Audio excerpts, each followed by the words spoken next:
الحمد لله رب العالمين الصلاة والسلام على رسول الأمين وعلى آله وأصحابه أجمعين فأعوذ بالله من الشيطان الرجيم بسم الله الرحمن الرحيم لن تنالوا البر حتى تنفقوا مما تحبون وقال تعالى ومما رزقناهم ينفقون صدق اللہ العظیم.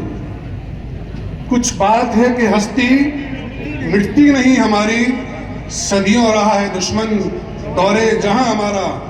باطل سے دبنے والے اے آسمان نہیں ہم 100 بار کر چکا ہے تو امتحان ہمارا.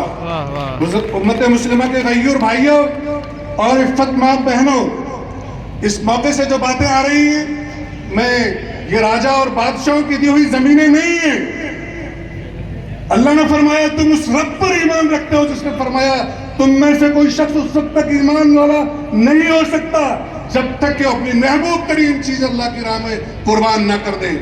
جو کچھ اللہ نے تمہیں دیا ہے جگہ جگہ قرآن کریم میں اللہ تعالیٰ نے فرمایا وَمِمَّا رَزَقْنَاهُمْ يُنْفِقُونَ، جو اللہ نے دیا اس میں سے خرچ کرو. اور پھر یہ کام کرنے والے گودی میڈیا کے کووں کی طرف کیمروں پر بیٹھنے والے ہم کو وقف کی ڈیفینیشن پوچھتے ہیں. ہمارے نبی نے فرمایا بخاری شریف کی حدیث کے الفاظ ہیں کہ بہترین صدقہ وہ ہے جو نہ فروخت کیا جا سکے، نہ ہبہ کیا جا سکے، نہ جس کو تبدیل کیا سکے، وہ ایز اٹ از رہے اور اس کا نفع انسانوں کو پہنچتا رہے.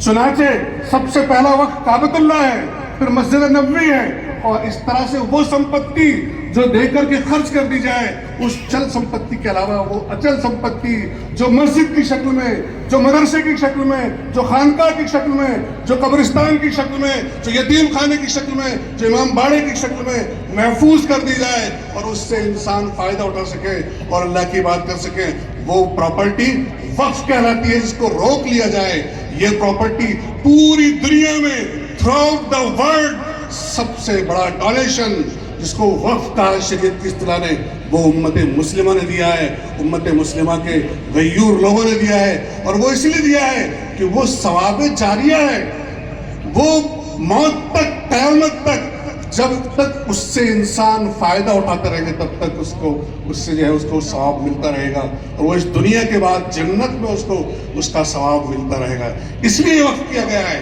اس بیچ میں جو لوگ مسلم حکمران یا غیر مسلم حکمران آئے انہوں نے کبھی کبھی کچھ چیزوں کو کسی چیز کے لیے وقف کیا، وہ اس کی حیثیت بہت معمولی ہے. دوسری بات یہ بات جو کہی جاتی ہے کہ ریلوے اور ملٹری کے بعد فوج کے بعد سب سے بڑی زمین وقف کی ہے، اگر صحیح اندازہ لگایا جائے اور ان قبضوں کو صحیح طور پر ختم کر کے اگر ایکوریٹ میجرمنٹ کیا جائے تو سب سے بڑی جائیداد امت مسلمہ نے وقف کی ہے. یہ جائیداد امت مسلمہ کی ہے اور اس قوم میں یہ صرف ایگریسو نیشنلسٹ ہی آپ کے دشمن نہیں ہے، سو کالڈ سیکولرسٹ، کمیونسٹ، یہ سب کے سب اس معاملے میں ظالم ہے. آندھرا سے لے کر کے بنگال تک ہماری ہزاروں بیگھہ زمین، ہماری اربوں کھربوں کی جائیداد حکومتوں کے قبضے میں ہے جو کسی بھی گورنمنٹ کی رہی ہوں. اور انہی نے وقف کے اس قانون میں چینج کیا ہے کہ جس وقف کو دوسری بات میں عرض کروں کہ یہ وقف کسی مسلمان کی پراپرٹی نہیں رہتی. ان المساجد للہ، جب مسجد ایک مرتبہ ڈونیٹ ہو جاتا ہے تو وہ انسانوں سے نکل کے اللہ کی پراپرٹی ہو جاتی ہے اور اس وقف کا مینجمنٹ، اس کا نظم کسی مسلمان کے ہاتھ میں نہیں رہتا، نام میں ہاتھ، بلکہ ان المساجد للہ کے ساتھ یہ بات بھی کہی ہے انما یامر مساجد اللہ من آمن باللہ والیوم الآخر واقام الصلاۃ وایتاء الزکاۃ ولم یخش الا اللہ. یہ سو کالڈ مسلمز جو بے نمازی ہیں، پراپرٹیز کو خرد برد کرنے والے ہیں اور جو کچھ وہ لوگ اس کے متولی نہیں ہو سکتے بلکہ جو نماز قائم کرتے ہیں، جو زکوٰۃ ادا کرتے ہیں، اللہ اور یوم آخرت پر ایمان رکھتے ہیں اور کسی سے خوف نہیں کھاتے، وہی اس کے متولی ہو سکتے ہیں. تو یہ سیکولرسٹوں نے جو وقف میں امینڈمنٹ کیا ہے، 2 علماء اکرام وقف کی کمیٹی میں ہوا کرتے تھے راجستھان میں بھی اور دیگر جگہ بھی، اس کی جگہ لیڈیز کو کر دیا ہے. اور اس کے بعد اب جو مسلم لفظ ہٹا کر کے تو غیر مسلم کبھی بھی کسی بھی حالت میں کسی وقت پراپرٹی کا متولی نہیں ہو سکتا. چنانچہ یہ بات بتا دینی چاہیے کہ یہ پراپرٹیاں اللہ کی جائیداد ہیں اور اللہ کی جائیداد کی خاطر ہم اپنا جان بھی دیں گے, ہم اپنا مال بھی دیں گے, لیکن ہم سے یہ ہرگز نہیں ہوگا کہ ہم تم سے دب کر کے اس چیز کو منظور کر لیں گے. ابھی تو تم نے یہ ڈیمونسٹریشن دیکھے, ابھی تم جیلیں بھی دیکھو گے, ابھی تو دار بھی دیکھیں گے, ابھی تو تم پھانسی کے پھندے بھی اگر لاؤ گے تو اس کے لیے بھی ہم تیار ہو جائیں گے. میں اس حفیظ میرٹی کے الفاظ کے ساتھ اپنی بات ختم کرتا ہوں. ظالموں, دب کے رہنا نہیں ہمیں منظور, دب کے رہنا نہیں ہمیں منظور. ظالموں, جاؤ اپنا کام کرو.